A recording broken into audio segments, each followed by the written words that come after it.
Warning, this podcast contains information. Information is an addictive chemical. Being a new hunter can be an extremely daunting, frustrating endeavor. Every turn you take leads to more questions and seemingly less answers. If only there were a podcast that could answer those questions, kill those frustrations, and help you become more deadly in the woods. Well, this ain't that podcast.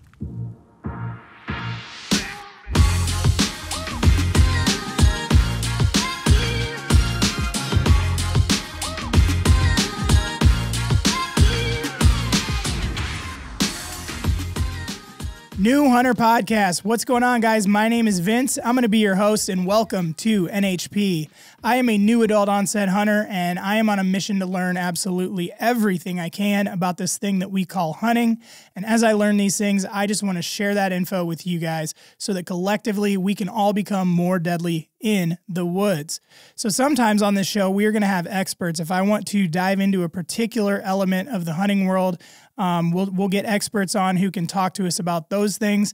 Other times, we're going to have everyday average Joe hunters like you and me, because I really do think that there's a lot to be learned by just listening to other people's experiences in the woods. So if that sounds good to you, guys, go ahead and pause the show right now and go follow and subscribe wherever you're listening, whatever platform it is. That is just going to make it easier for you guys to find us week to week when we drop new shows.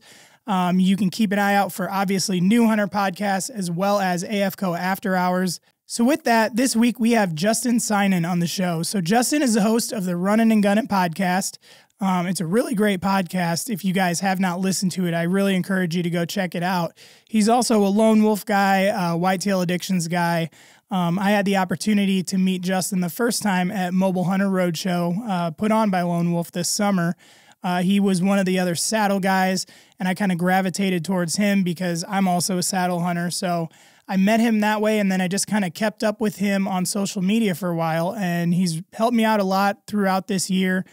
He's become just a good friend, so wanted to have him on and pick his brain about late season mindset, as well as some late season tactics for whitetails.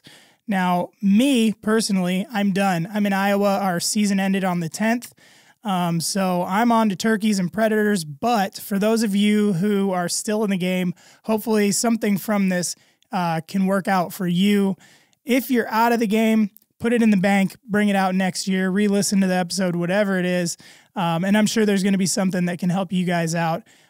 So with that, let's not waste any more time. Let's get into the podcast with Justin Synan. All right, guys. So help me welcome to the show, Justin Synan. Justin, how you doing today, brother? I'm great, man. Thanks for having me on. I've been looking forward to this one. Yeah, absolutely. We, guys, this is another instance where we've been chasing this podcast for what seems like it's probably really like a month, but it feels like it's been even longer because I've had to cancel, then Justin had something come up, then I had to cancel, and then Justin's water house blew up with water. And then it was just one thing after the other. Yeah, it was a rough go, man. The last time we were all set, and literally within a half hour of us recording, we lost all water pressure, and I was in full freak out mode. And yeah, our water main, the meter busted. So yeah, I had to deal with that. That was fun. Yeah, that is the worst. But I mean, there's times too. And so, like I said in the intro, guys, Justin hosts his own podcast, the Runnin' and Gunnin' podcast, which again, I'll plug it. You guys need to listen to it. It's really, really good. But sometimes though, when you're a podcast host, you have those days where you feel ready to crush a podcast. You also have days where you're like, I do not want to record today. I don't feel good. I've been talking like an idiot all day. And then the guest is like, shoot, I can't do it. And you're just like, oh, thank God. Yeah, I've been there, man. I have. And thank you for the plug. I appreciate it. Yeah, no, I actually, I don't know when I started listening to it. Probably you had, I think you had Heath, was it Heath that you had on recently? Yeah, a couple weeks ago. Semi-recently. So for some reason, the way Instagram works, I wasn't seeing anything from your podcast page, and then I went and checked it, and now I see everything. the algorithm's like, oh, you do want to see that. But that was the first one I picked up, and I didn't know what kind of podcast you had, and I found it to be really, really helpful, especially for a newer hunter, which, as I've said, everyone knows this show is the New Hunter Podcast. So if you're a newer guy, Justin's show does a great job of just giving you a lot of information. So I think you're doing a kick-ass job of that. I love the show. So thank you, sir. I appreciate you. How is your season going? I think it's been pretty similar to how mine went. I'm obviously done at this point. I don't know when your season ends, but I know you're still chasing too, from my understanding. Yeah. So, it has been the best season I've had as far as seeing mature bucks and seeing deer when I'm going out hunting. But it's also been the hardest, man. Like November 5th, I passed 2 really good bucks. Looking back, part of me wishes I did, pull the trigger. The other part of me, like, I kind of, not to, bloat on myself, but I'm proud of myself, like I stuck to my goals. A few days prior to that, I saw a great deer, and just something in the back of my head was like, you can get on that deer. Like, just let this one slide. Yeah. It was a really good morning. The deer are moving great. Early November. So I just felt like I'd be cutting my season short, ending it on that note. And it's been an absolute grind, brother. We have I've got maybe a hunt or 2 left before it's over, and I'm knocking on the heels of this buck. So it's been good, and whether I kill or not, it's been a fantastic season. One of my dream hunts since I was a little kid was to go elk hunting, and I killed an awesome elk this year. So the Lord has blessed me in so many ways, just to be able to do that. So I'm very fortunate, man. And, I got nothing to prove. It is what it is. But yeah, it's bittersweet. I would love to kill a buck. Now, you're in Kentucky, correct? I am in Western Kentucky. So when does your season officially end? It ends, I believe it's on the 15th or 16th. So it's like next Monday. Yeah, man, this sounds dumb, but it's like you have all season. It takes all season to get here, but when it's like impending, you're like, how is it already almost over? It creeps up, but then it's like, it seems like every year you feel like you've got so long to get it done, and then all of a sudden you're like, oh no, I don't have any time left. You're just, when you get into this later, time frame like this, man, it's time to be really aggressive, in my opinion. And you throw those Hail Marys, you flirt with disaster if the wind's not perfect, and that's where your deer's at. Well, hey man, like sometimes you just gotta, you gotta wing it. And it's like, and if he busts me, he busts me. If I can get an arrow in him before, he wins me, then it would be awesome. But that's where I'm at. I am literally like days away from throwing a very dangerous sit at this buck, and Lord willing, he will show up. Yeah. Good deal. Well, let's go ahead and say a prayer real quick, and then we'll actually hop into the meat of this show. Okay? Sounds good. All right, Lord, I thank you again for another opportunity to just meet an amazing dude, I've already met him, but I thank you for an opportunity to talk to him on a podcast and be able to record and learn and just have a great conversation with just another like-minded guy. I just thank you for the ability to record a podcast. I thank you for the ability to be able to go out into the woods. There's a lot of things in life that could prevent me from doing those things, but you've made that path open, and I'm very thankful for that. I'm also thankful just for Justin and his time and his knowledge and his willingness to spend an hour talking with us. And, it's a busy life these days. And I'm just thankful that he would just come hang out for a little bit. So I ask that you'd be with us the rest of this conversation, help it be educational and fun, and just a really great time talking to a really great guy. So again, we thank you for this show. We thank you for Jesus, and we ask all this in Jesus' great name. Amen. So kind of kind of to touch before we hop in, you were talking about you stuck to your goals. You're proud of yourself for sticking to your goals, and you don't have anything to prove. Can you kind of talk to that a little more? Because I feel like, especially lately, a lot of talk has been, I feel like there's two sides to the coin in hunting, like at the moment. There always has been the guys like me who, I'm new, and I think that the only way to learn how to deer hunt is to deer hunt. So I actually advocate for, if it gets you excited, shoot it. I understand that there's reasons to let them grow. I understand there's situations and there's properties and stuff, but for a lot of new guys, like, you got to kill a deer to learn how to kill a deer. You've got to gut a deer to learn how to gut a deer. All of those things that go into learning and gaining experience, you have to do. Now, on the flip side of that, there is the diehard crowd of don't shoot spikes, don't shoot small young deer, let them grow. And so I'm kind of curious, because I feel like, not that you're that guy that goes on to everyone's Instagram and says, you need to stop shooting young deer, but you're an experienced deer hunter. And obviously you are in the stage, you've passed the stage of just get deer under your belt. Now you're chasing particular bucks. So what are those goals that you set for yourself, and what was the kind of the buildup to where you are now in terms of your mentality towards the particular deer that you want to hunt? So I think you're spot on, and I fully agree with what you're saying. I think if you want my opinion on it, I think everybody needs to hunt for themselves, and exactly like you said, and kill what makes you happy. I've been there. I mean, I started hunting at age 12, and I was strictly a meat hunter.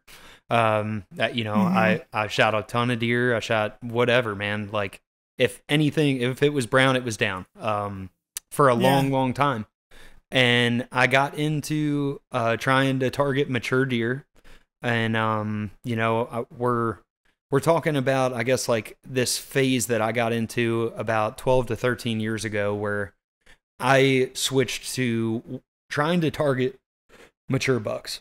And when I got into that phase, I was very fortunate for the area that I was able to hunt. There were deer of that caliber there. And did I settle every once in a while? Of course. When I would see something that would get me excited, I shot it. And I think if you look at where I am now, it's just, I don't want to call it a maturity level, because that's not like the right terminology for it.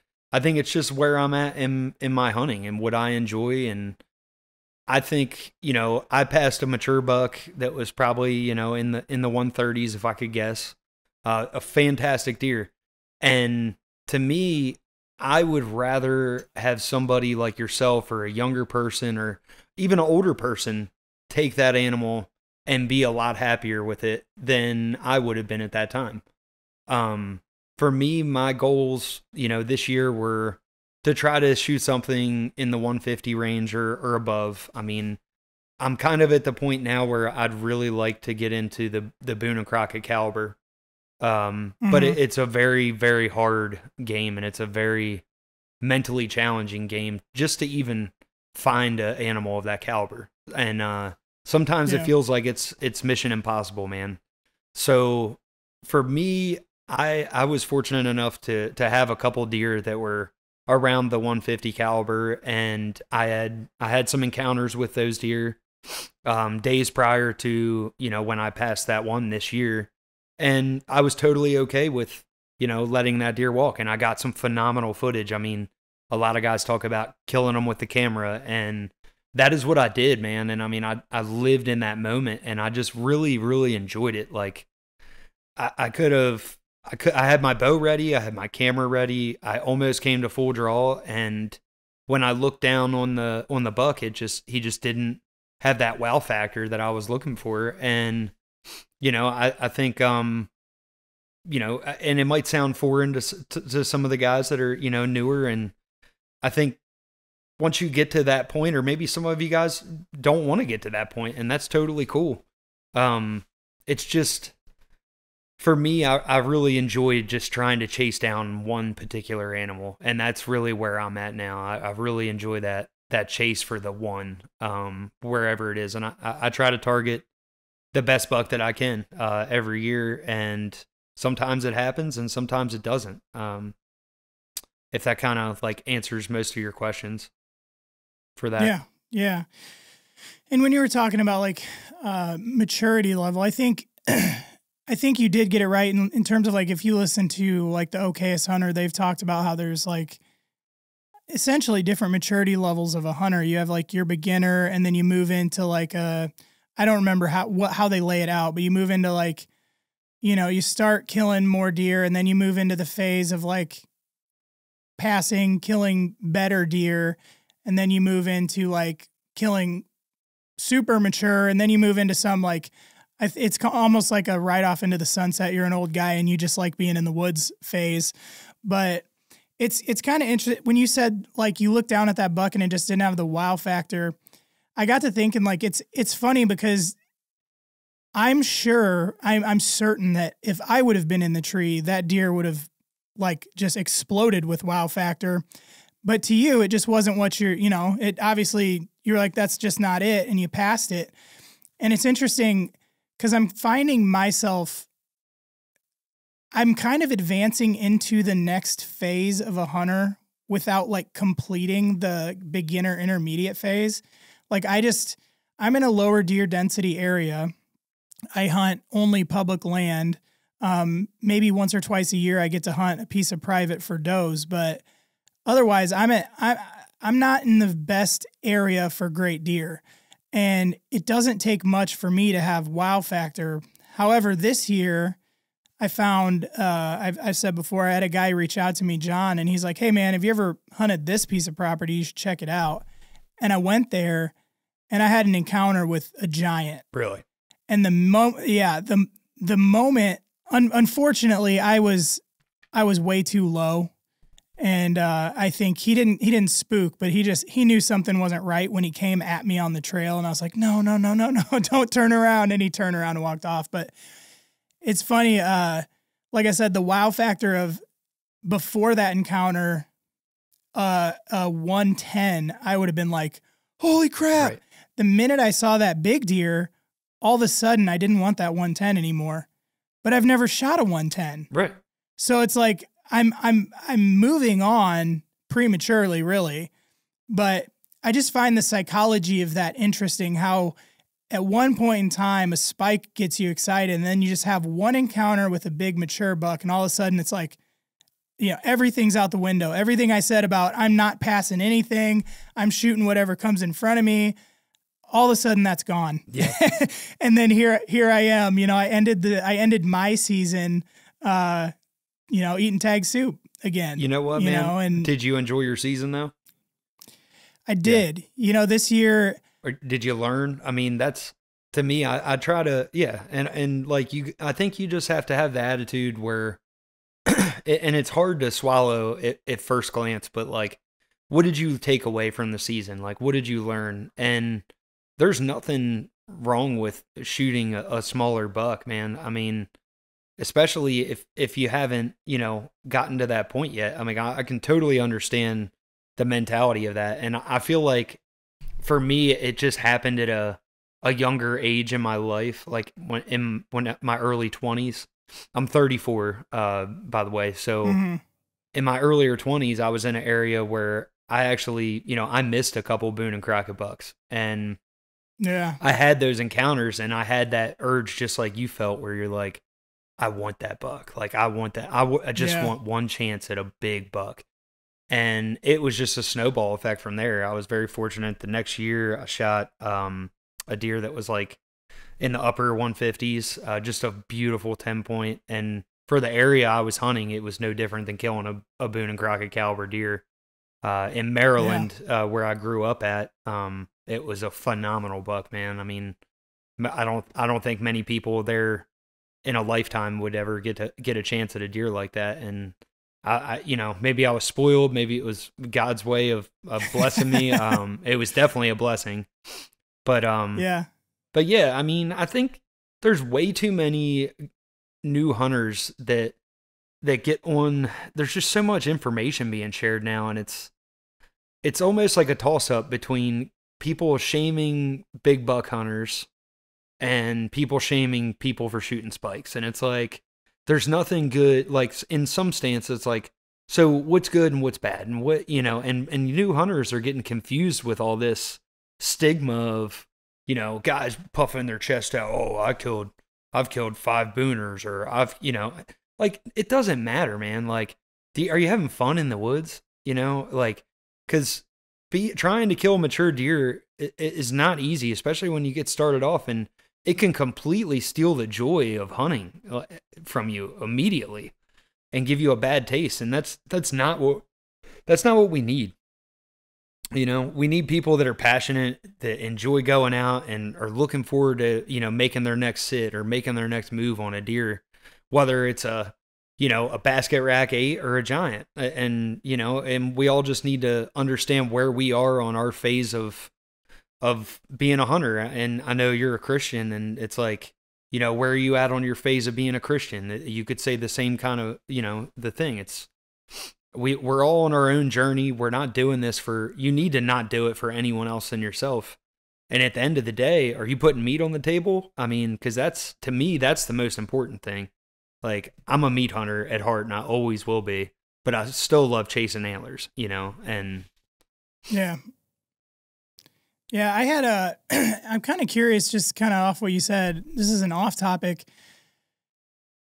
What is your opinion? Because obviously since 2020, there's been, it's a weird statistic. It seems like hunters in general are declining, but maybe it's just a public land thing. It's kind of seen as public land, anyways, is being overrun by new hunters. And I had a guy trying to argue that we don't need more hunters in the sport. We need less hunters that are more passionate. What is your take on that? And I don't mean to set you up. Like, I don't mean it in a bad way if you have the opinion of like, we don't need more, but I kind of come at it from like I think from the legislative side, I think that doesn't get talked about quite as much. Yeah. I think we need to have more numbers. But then how do you combat when public land does seem like there are more hunters on it to where it's harder to hunt public land, but you don't, I mean, I can't see why adding new hunters to the sport would be a negative. Yeah, I agree with you 100%. I think what you're seeing is like the glorification of public land hunting, and more guys are hitting the public land woods to put a feather in their hat and say they've killed a buck on public land to be cool. Yeah. And I think that the public land has always been a place for new hunters to go. Where are you supposed to go if you don't have a father or a grandfather that has a farm, or, you know what I mean? And if you really look at the grand scheme of things, how many farms have been turned into neighborhoods and cul-de-sacs? So not only are we losing private land to neighborhoods and more, expansion, we're also, making hunting, I think, more popular, and more people are trying to get into it, and their only avenue is public land. So, yeah, I mean, for me, I started off hunting public land. When I really got into bow hunting, that's what I did. And I barely ever saw a hunter. You'd see a couple cars, but if I saw a car parked there, man, I keep driving. Now it's like you see a car, and then it's like everybody wants to, oh, that must be a good spot, and everybody parks there. Yeah. I think we need more hunters, and I think, I haven't looked at the statistics, and being a podcaster, I really should. That's something that, you definitely like strike my interest with that. But in my opinion, I think like we need to have more mentors that are trying to help people. There's a ton of information out there, and I think there's a lot more good guys out there than bad. Like, you kind of get what I'm saying? There's more people out there that want the good for the hunting community than there are people out there trying to tarnish it. Right. And I think like the way I've always looked at hunting is like, it's a brotherhood, man. Like, I've met some of the best people in my life from hunting, and most of them are very genuine people and give you the shirt off their back. And I kind of try to adapt the same way. It's like, if you're a new hunter, like, and I've got tons and oodles of extra gear and stuff like that, like, I'm gonna try to do what I can to give somebody something to help them. Hey, look, like, you don't need to buy it, just use it. Like, if you want to buy it down the road, that's fine, but like, here's some stuff. Let me know how you're doing with it, and I'll help you if I can, in any way. And that's kind of why I started a podcast. I had a lot of people reaching out to me about wanting information, and I thought it was a great avenue to try and, reach more people and get more people into like the mobile hunting. I mean, that's really what I enjoy. And I think another thing that really hurts a lot of guys is who was their mentor when they got started. And were you starting off at hunting over a bait pile? Were you hunting, right, just out of a big box blind with, somebody? There's so many different types of hunting and stipulations on this or that. It's like, you just, you kind of got to be careful. And that was one of the things he cited as a reason not to bring in more people, was the fact that public land hunting is getting more popular. Because like you said, I think if you're a guy like me, like, it's my only option. So like, when I say I'm a public land hunter, it's not because I'm proud of it. It's because I don't have a choice. But then there are guys who I mean, some people outright say it, some people argue it, but I feel like killing a big, mature public land buck has a little bit more to it than killing a big, mature private land buck. You can set private land up, a little bit differently. Not to say it's easier necessarily, but the thing was, with more guys wanting to hunt public, more new hunters, there's not more public land being acquired. And I think that was one of his big sticking points, was we don't have the land available to accommodate this many people. And I still, then you fire back with it. Well, if we want to gain more land, we need more hunters on our side fighting for more public land. Right. Because if you have 15 guys left in the country hunting, like, what are you going to accomplish? Right. So. I mean, I'll argue with, I think sometimes private land hunting can be more difficult than public land hunting in the aspect of, you're limited to, if you're trying to be ethical and not go on the neighbors. Right now, like this buck that I'm trying to kill, like, I'm being an ethical hunter and not going on to the neighboring property where I know he's at. And it's like, it had that be public land, I could go in there and kill him, but I'm at his mercy, and he's an old buck and he's smart. It's all relative to like what your knowledge is, and what you're willing to put in. And I'd say there's fewer bow hunters than there are gun hunters. I mean, would you agree with that?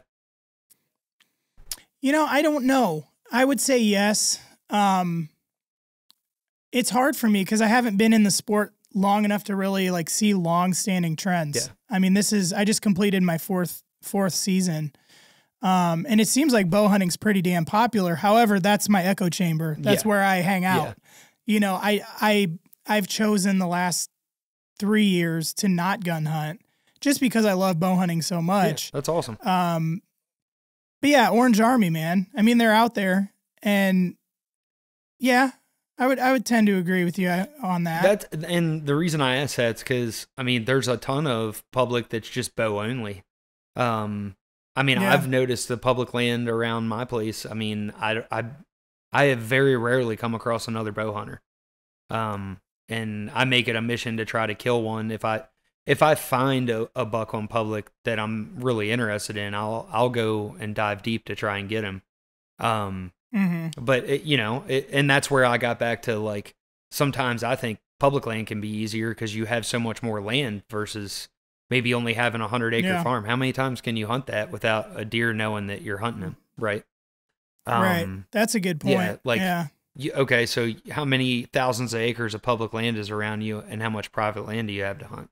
And I'm not saying that these bucks are easy to kill. That's not my point, but it's just food for thought. It's all how you want to approach it, man. I mean, a lot of guys talk so much about, pressure, pressure, pressure. It's like, well, if you know what you're doing and you know how to access a property properly and read sign, like sometimes those public land bucks, I mean, or this buck behind me, he was one of the easiest deer that I've ever killed. And he was a public land buck. And I passed him the first time I hunted that area, and I went in there and I was going to let a friend of mine kill him. And he was like, you got to kill him. You got to kill him. And I'm like, okay, yeah, no problem. Don't tell me twice. Yeah. So, it's, and then you can get into bucks' personalities, man. Like that's just hunting. It's not easy, yeah. but every deer's got their own personality and their own little core area. And man, if you can stumble into that core area, you can get it done pretty efficiently. All right, guys, let's take a quick break from the show to go through the AFCO friends of the show. These are all great companies backed by great people. They've been awesome and supportive to me, and I support them as well, and I would love for you guys to check them out. All the discount codes will be down in the show notes below, so go check those out and then head out and see what all of these companies have to offer. First is More Innovations. If you're looking for something 3D printed for your bow shop at home, or even if you want just a grenade pen holder, which I think is absolutely sweet, go ahead, check out moreinnovations.com. Next, we have Vantage Point Archery. So VPA, the Omega Broadhead was their big broadhead this year. It's an awesome broadhead. They're super easy to sharpen with their lay flat technology. If you don't really want single bevel or two blade, they've got you covered for your broadheads as long as you're not shooting mechanicals, which you shouldn't be anyway, but that's just my opinion. But no, VPA is great. Hell, even if you're looking for a new riser for your recurve bow, check them out. They've got a lot to offer. So check out vparchery.com. Next up, we got Unbound Archery. So if you guys have been following along, Unbound is partnered with me on the Arrow a Day Challenge. So you could get one for free if you're still in the challenge. Otherwise, go check out unboundarchery.com. The strings are absolutely top shelf, top notch. I love mine. If you've seen mine, it's that crazy color. So you can get whatever colors you want for whatever bow you need. So make sure you check out unboundarchery.com. And Buzzard Roost saddles. Guys, I say this every single week, and I'm going to keep repeating it. It is the most comfortable, most adjustable saddle you will find on the market. If you're wanting to do a one and done, buy once, cry once, Buzzard Roost is where you need to go. Check them out.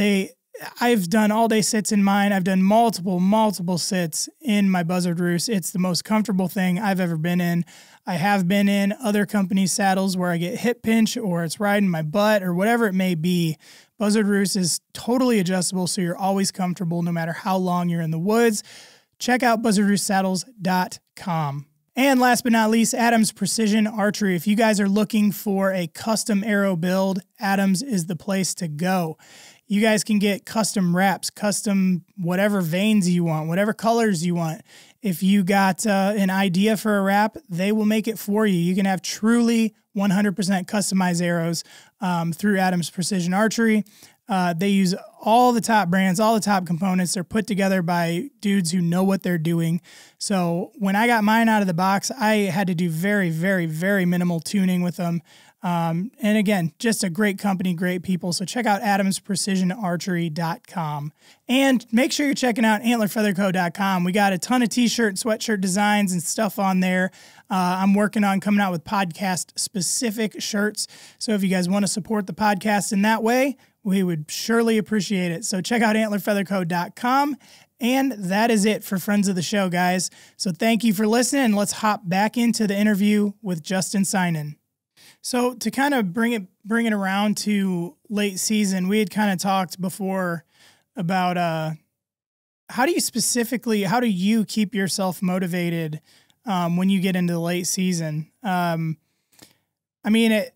me, I kind of stay motivated just because I'm new and I want to kill a deer, but once it starts snowing, once those temperatures hit below 30 degrees, once, all of the factors of, like in Iowa, once gun season comes and goes in the middle of December, that last 3-week stretch for me, it's tough to get myself to go out in the woods.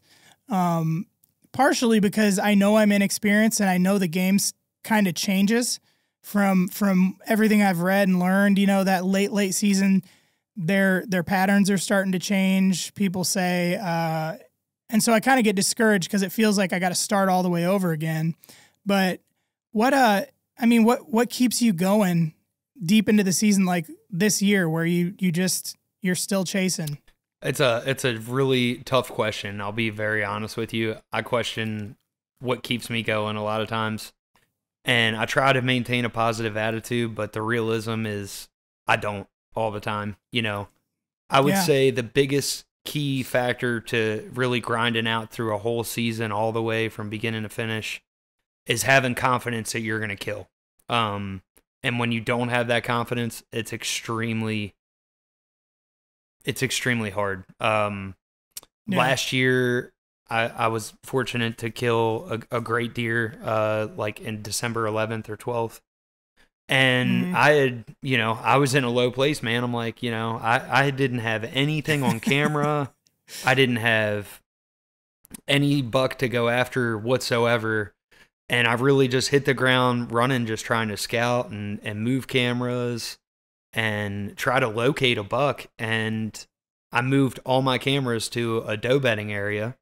And one of the does, went into like the secondary rut, and he showed up with her, and I had a cell camera in the area. I know a lot of guys, talk cheater. Yeah, I really don't care, man. They're awesome. I'm using cell cameras right now, and I still can't kill a buck. So right. Like it's not like they just kill deer. You still got to do what you got to do. I don't understand the whole argument about them. It is what it is. Does it make it easier sometimes? Yes, but am I killing a deer over a corn pile? No, I'm not. I'm still hunting deer on their natural movements, and but long story short, he showed up, and I went in there that evening and killed him. So I've had that in the back of my mind this year, that everything can change in the matter of a day, man. And you're not going to kill something with a poor attitude, and you're not going to kill something by not being in the woods. I mean, let's just be honest. Right. Like there is a part of hunting that's luck. It's not all skill. Skill plays a major majority of it, but I'd say like that last 5 to 10% is partially luck, man. Especially if you're not baiting a deer. I mean, like you don't know where he can change up what he does on a dime. I've seen bucks do the same thing 2 to 3 days in a row, and then they'd never do it again, and they're a completely different animal. Or they change so often throughout the season. Every week or two, they're doing something different generally. And it gets back to my last point, deer personalities. If you find that buck, you might get lucky. You might find a buck that is like an old homer, and he just wants to hang out in one area. And if you can get close to that area, you can kill him. So I think maintaining a positive attitude, trying to enjoy yourself, and just let yourself know that it's not over till it's over, and you got to try. No quit is an awesome saying that I really like, and I'm putting it to the test this year, brother. I mean, there is no doubt about it. It's been a real grind this year, and I kind of hate myself for I feel like every year, like, when I do get one down, I'm like, oh, it's been a grind. Oh, it's been a grind. And I'm like, man, I really need to stop talking about the grind. It's, we all go through it. It's something that we all have to do. And that's what makes it rewarding, right? Exactly. I was going to say, what would, it's like that double-edged sword. Like, would I like it to be easy? Like right now, as I sit here, I still technically have tomorrow. Tomorrow's closing day. Would I like to be able to know I could just go out and kill one? Yes. But I feel like that feeling would, that would fade away, and hunting wouldn't be what it is if it was a guarantee.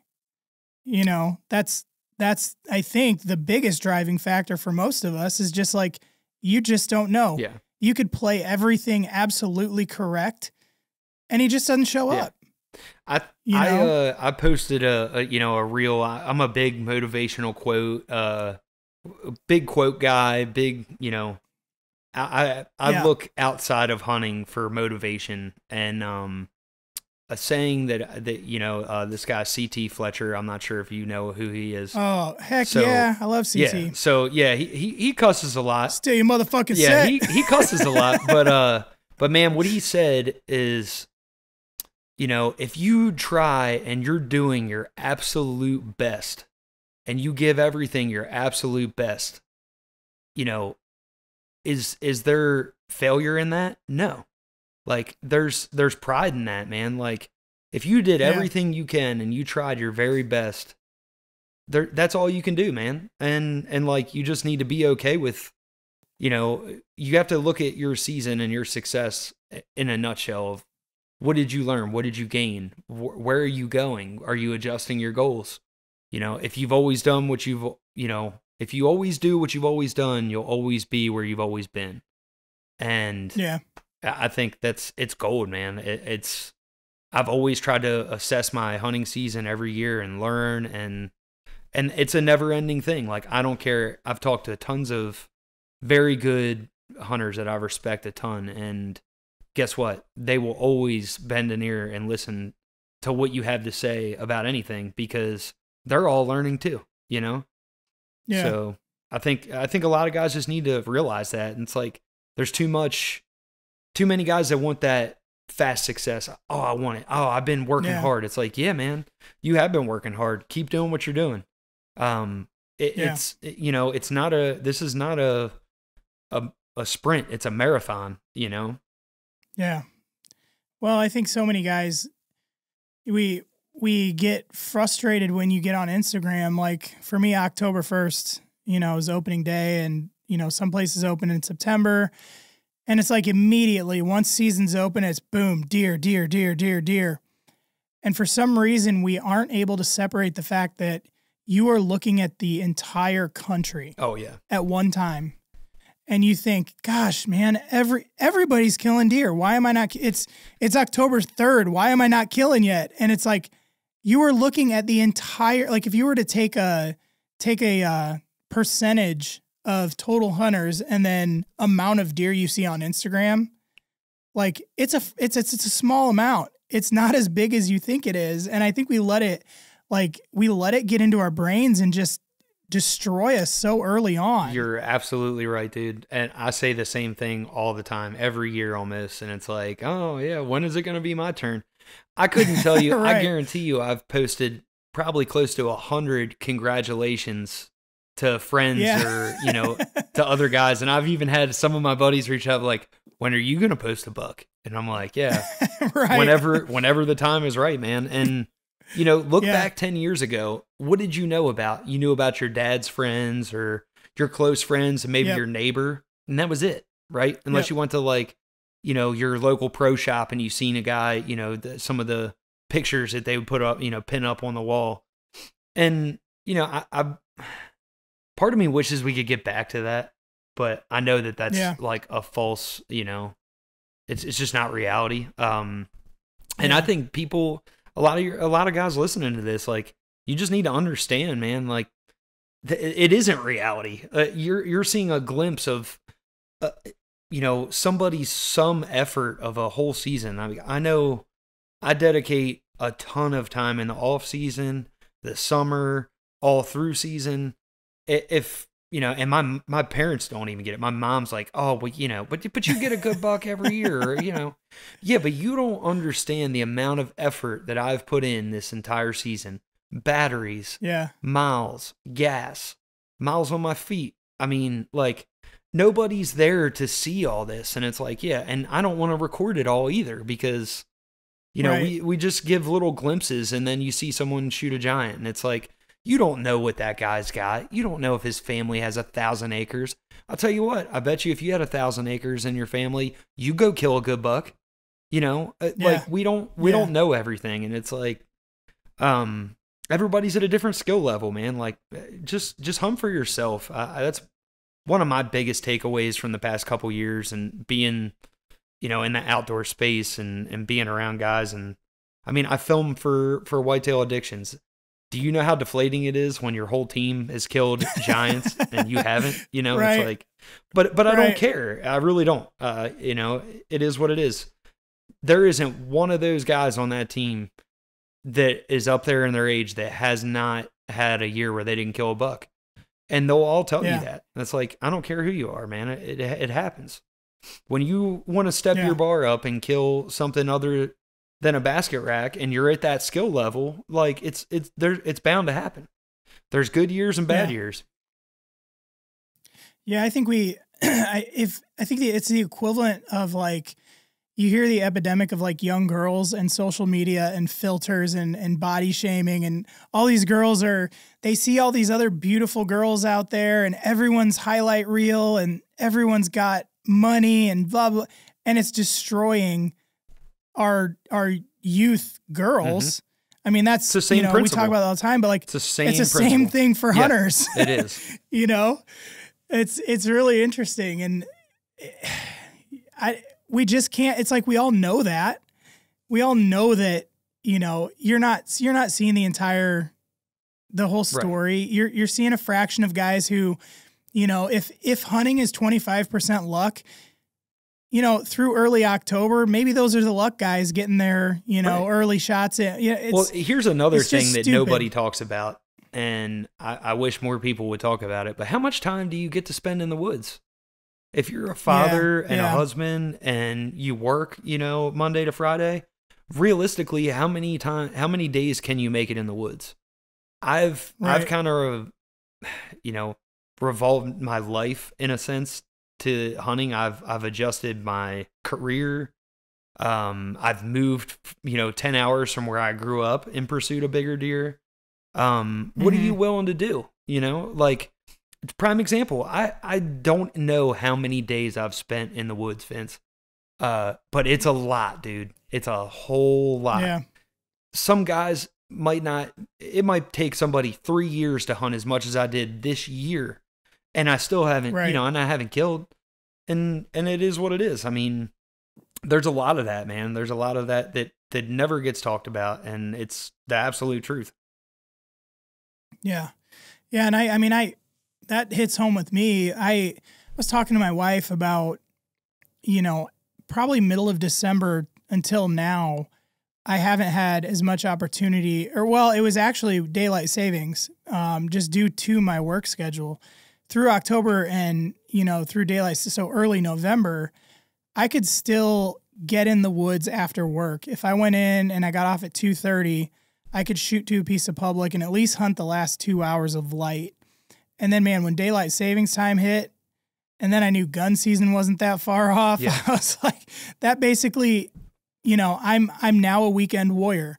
And that's one of the, and those deer that's know a frustrating they part know of it. The weekends too, dude. Don't you dare for a second think they don't, because they do.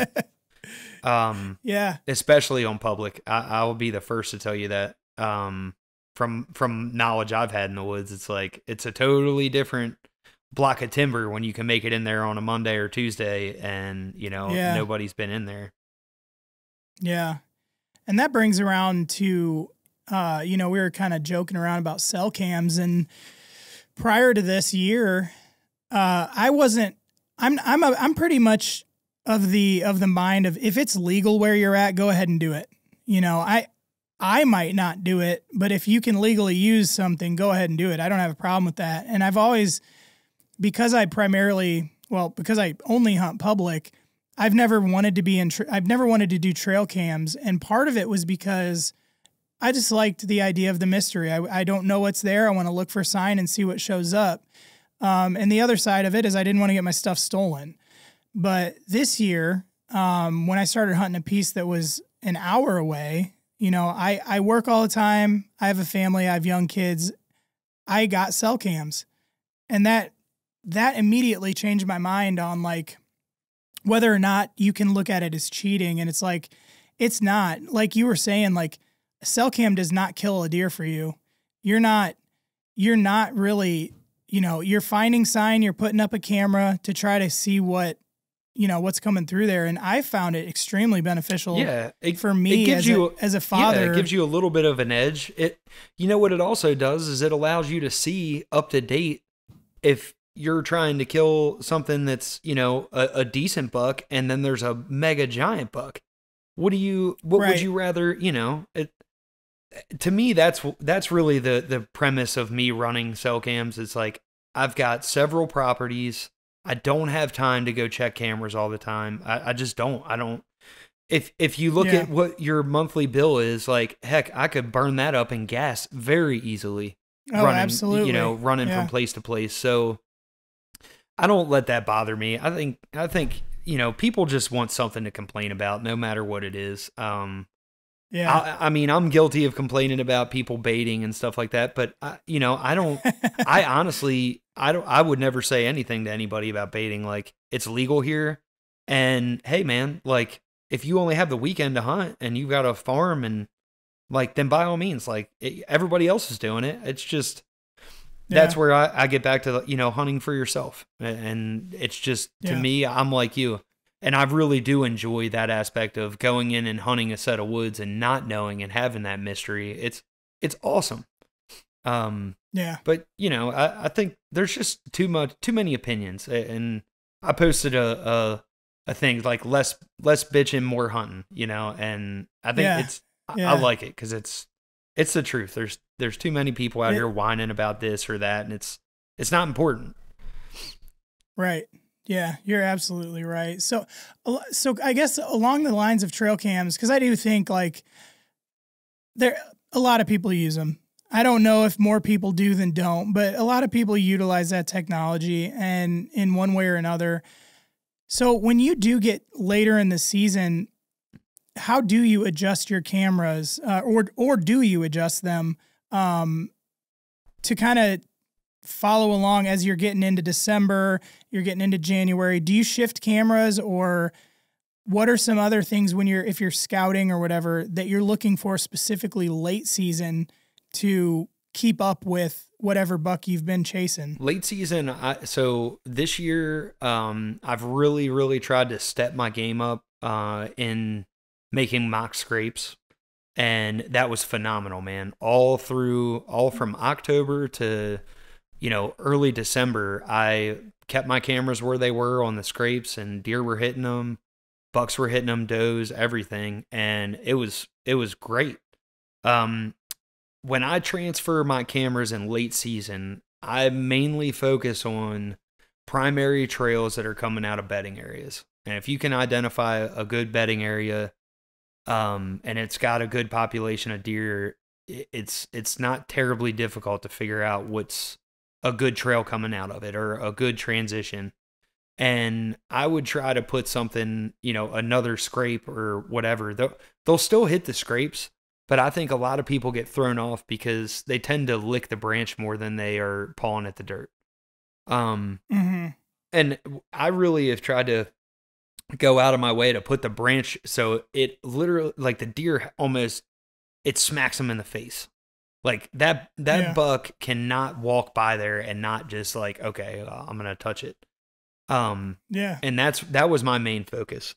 I did, and I also will use corn. I know, like, I was just talking about not using corn, but I will use corn in certain areas just for inventory to see what's around and see, like, hey, okay, well, here's like this end of the farm that I haven't looked at in a while, or like, let's just get a feel because maybe they're not hitting these scrapes, and like, I'll go dump a bag of corn here or there and try to get a feel for what's around. And what I've come to find out is a lot of these bigger bucks, man, in this later part of the year where you can bait, they are just like totally shy of it, and they almost skirt it. Really? Yeah, it's very interesting to me. It's like, so they know something's up. Yeah, the scrapes work. This shouldn't be here right now. Yeah, like if you want to kill does and stuff like that, like I'll have smaller bucks come out.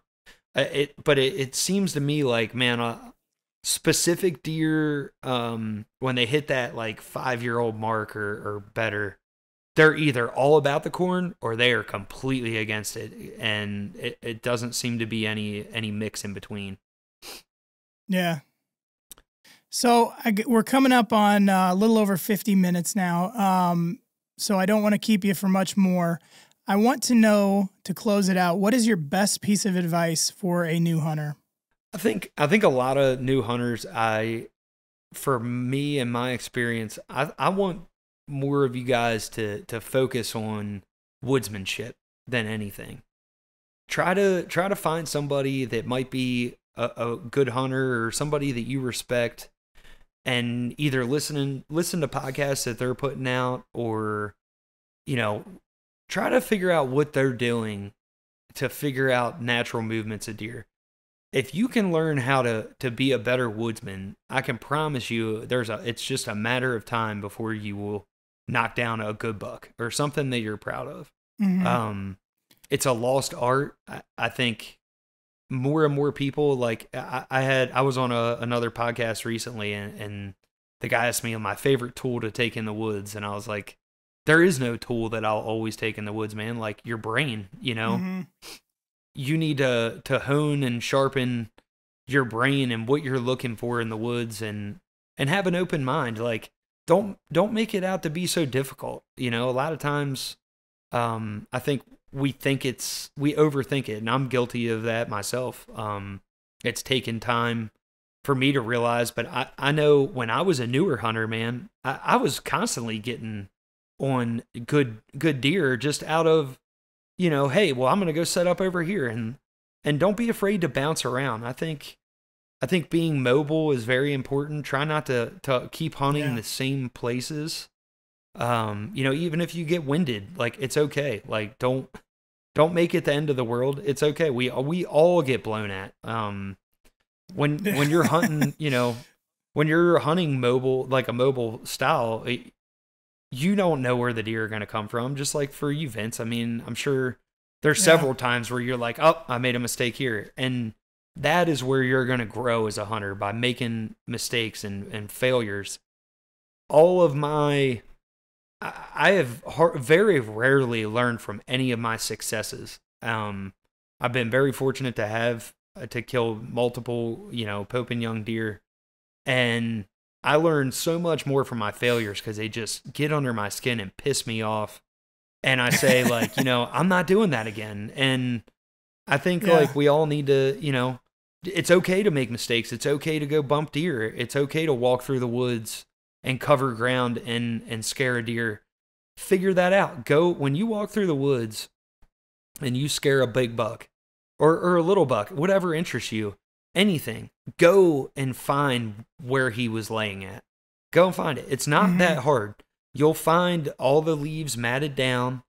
And what I want you all to do is sit and put your head where you think that deer is. And I guarantee you a ton of stuff will come together for you. It's almost, if you look at hunting and what you're trying to accomplish as a puzzle, the more time you spend in the woods, the more pieces of that puzzle will connect. And then once you have chunks of the puzzle put together here and there, you start to get to see that bigger picture. And it just kind of clicks with you. And you'll understand when you see one of these beds, why that deer is there. And then you can learn from the terrain and say, okay, next time I come up on a ridge system like this, why was he bedded there? He was, and a lot of bucks in late season, another thing I wanted to touch on for late season and the grind or whatever, but a lot of these deer, they really switch to south-facing slopes, especially in cold areas, because that's where the sun rises. The deer, from what I've learned, a lot of the more mature bucks will bed on the end of a finger on a south-facing slope, where they can have a good vantage point to see everything around them and smell from the backside. And without trying to get too deep into tactics and stuff like that. But I just want you all to understand, like, learn from the deer. Try to learn more from the deer than so much the podcast. Like, take your knowledge and hold on to it, but don't let it overconsume you when you're in the woods, and don't second guess yourself, man. Like, if you feel it in your gut, you learn to trust it.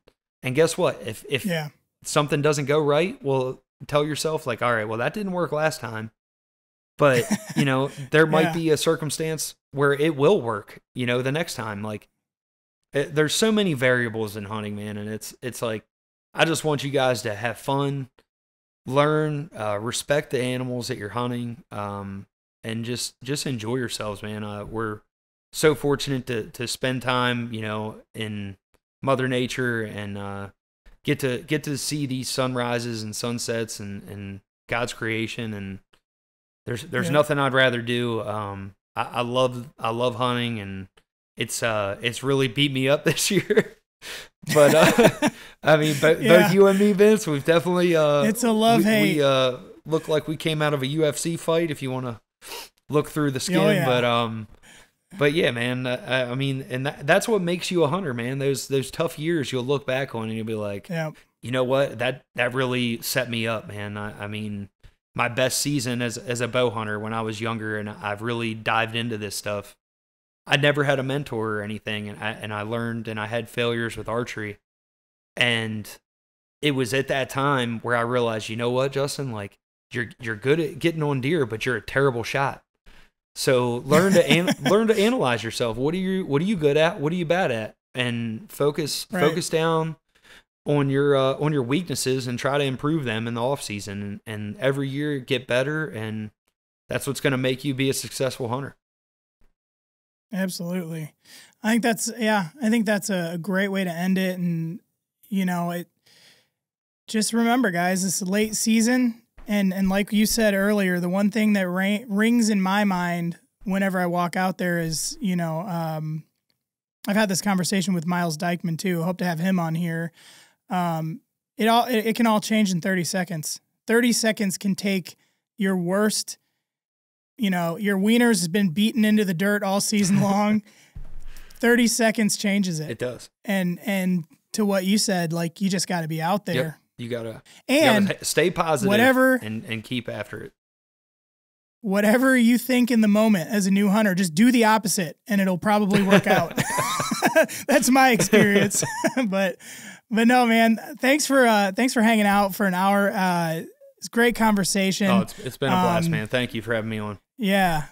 So let everybody know where they can find and follow you online. I would love to have you guys check out our podcast, and you can check us out on Instagram at Run and Gun Podcast. And you can follow me if you guys have any questions. I'd love to help anybody out. That's what we're about. You can find me at Justin_Synan. It's SYNAN. I hope you guys have had a great season. If you need anything, or want some advice, or you're here or there, man, I'm here for you, and I appreciate you having me on, Vince. It's been a blast, man. Absolutely. You've been we got so quick into it, I didn't even mention, I originally met you, I don't know if you remember, but I met you at that Mobile Hunter Roadshow in Iowa, and we've, kept in touch ever since. And I remember reaching out to you a few times where I was in the woods, and I'm like, what the hell am I supposed to do? And I do remember one time, I think I messaged you and I was like, I feel like I should move, but I'm not sure if I should move. And you were just like, what's your gut tell you? Just do that. Yeah. And,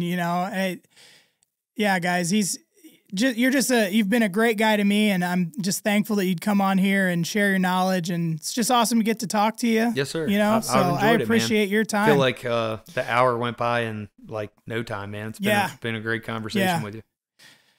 That's the unfortunate part about when you get into a good conversation with people on a podcast. The time goes so fast. You're like, oh, there was so much more, but I'm sure we'll get you back on here later on when I run into another new hunter problem. I'll bring you on and we'll talk about that.